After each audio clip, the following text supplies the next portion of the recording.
Bonjour, je suis Céline Majouni, je suis résidente en ORL en deuxième année et je vais vous présenter ma spécialité dans le cadre du projet de la Sociamètre.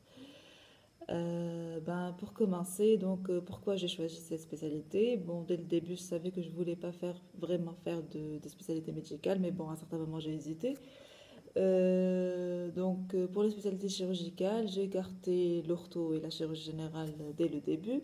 Après, j'ai hésité entre la chirurgie esthétique, l'ORL et l'ophtalmo. Vu qu'il était question de rein, pour la chirurgie esthétique, ما خلطش. Pour l'ophtalmo, خلطت كان على les zones prioritaires et je voulais pas faire d'engagement. Et pour l'ORL, j'ai opté pour cette spécialité et franchement, je ne regrette pas du tout. Je suis classée 11e sur 22 dans ma promo et juste, je voulais vous dire qu'il n'est pas, que c'est pas grave en fait d'hésiter avant le choix, mais après, pour le choix, pour le jour J en fait, il faut avoir une liste prédéfinie des spécialités qu'on veut faire. إن نتذكر روحي اللي قبل الكل قاعدين يختاروا في النورو. Donc à certains moments j'ai hésité, mais heureusement بعد j'ai choisi l'ORL. Donc l'ORL, c'est une spécialité médico-chirurgicale avec un volet médical très vaste et un volet chirurgical aussi très riche. Qu'est-ce qu'on fait réellement? On fait le diagnostic et le traitement des maladies de l'oreille, du nez, du pharynx et du larynx. Pour les sous-spécialités, les sous-spécialités sont très nombreuses. Il y a l'otologie et la chirurgie de l'oreille avec le dépistage et le traitement des surdité, le bilan avant l'appareillage auditif, tout ce qui est chirurgie des affections de l'oreille moyenne, à type de tympanoplastie, les otites chroniques, le cholestéatome. Il y a l'autoneurologie aussi pour le diagnostic et le traitement des vertiges. Il y a la rhinologie et la chirurgie du nez et des sinus pour la prise en charge des problèmes de sinusite aiguë, de sinusite chronique, les problèmes de polypose, l'obstruction nasale, les troubles de l'odorat, etc. La laryngologie et la chirurgie des cordes vocales. Il y a aussi la chirurgie des cancers de la tête et du cou, la chirurgie de la glande thyroïde, l'endoscopie des voies aérodigestives supérieures et un volet aussi qui reste pas très connu en fait en Tunisie qui est l'ORL pédiatrique. On prend aussi en charge tout ce qui est cellulite, tout ce qui est abcès, qui nécessite un drainage chirurgical. De par cette spécialité, vous avez très bien compris qu'on interagit avec d'autres spécialités, la neurochirurgie, la neurologie, les maladies infectieuses, avec les internistes aussi, les pneumologues pour ce qui est allergologie. Et finalement, en fait, c'est une spécialité très riche. Et au cours du cursus de résidana, il faut essayer de voir le maximum de sous-spécialités, mais après, je pense que comme toutes les autres spécialités, il faut opter pour une hyper spécialisation dans un domaine ou un autre. Pour le cursus, c'est un cursus en fait de 5 ans avec obligatoirement 9 semaines d'ORL et un stage optionnel, soit en neurochirurgie, soit en maxillofacial, soit en chirurgie générale. Les terrains de stage, ils sont assez nombreux. Il y a des terrains de stage à Tunis, à Bizerte, Mazebourguiba, à Monastir, à Sousse, à Mehdeya, au Kérouan, aussi à Mehdeya, à Sfax et à Sidi Bouzid.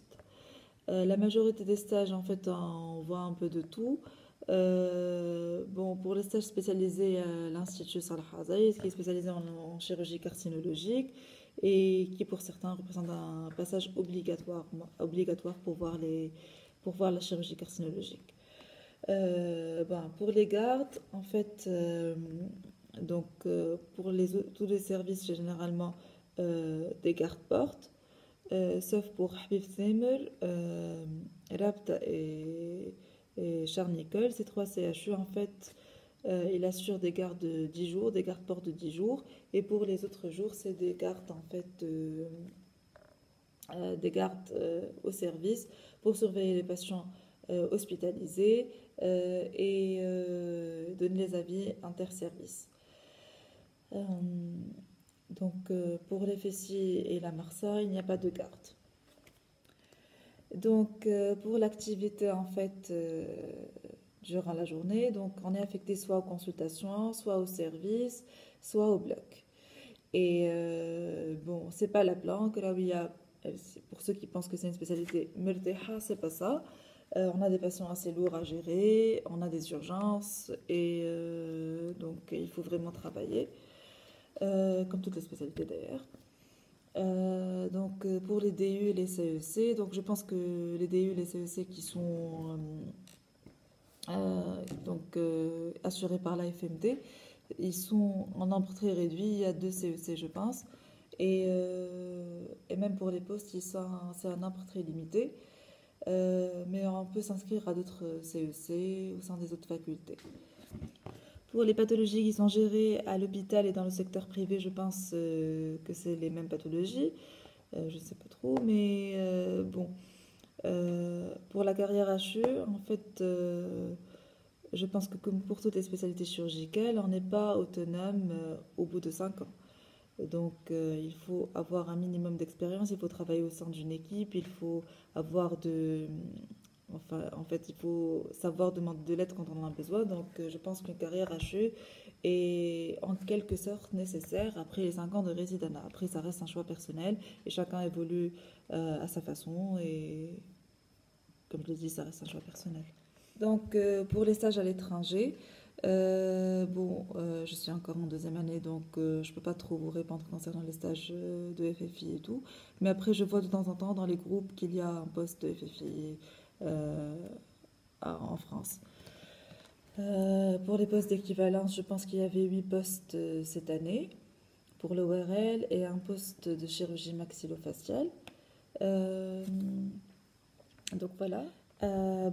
Concernant l'avenir, en fait, je pense qu'il y a pas mal de sous-spécialités qui sont en train d'émerger, aussi bien sur le plan médical, donc à type de traitement des vertiges, diagnostic des vertiges, que sur le plan chirurgical, on parle de chirurgie robotique actuellement. Ça reste aussi il reste aussi d'autres pistes à explorer, je pense. J'espère que je vous ai encouragé à faire de l'ORL et j'espère vous voir parmi nous l'année prochaine. Si j'ai un conseil à vous donner, en fait, ne pensez pas à faire une spécialité en fonction de votre classement dans cette spécialité. Vous êtes obligé de suivre votre rang dans le résidanat, mais après, pour le classement dans la spécialité, moi, je pense pas que c'est un choix vraiment, que ça doit figurer parmi les critères de choix. N'oubliez pas que le résidanat, c'est 5 ans, mais par contre, votre métier, ça sera toute votre vie. Donc, il faut faire une spécialité que vous aimez. Salut!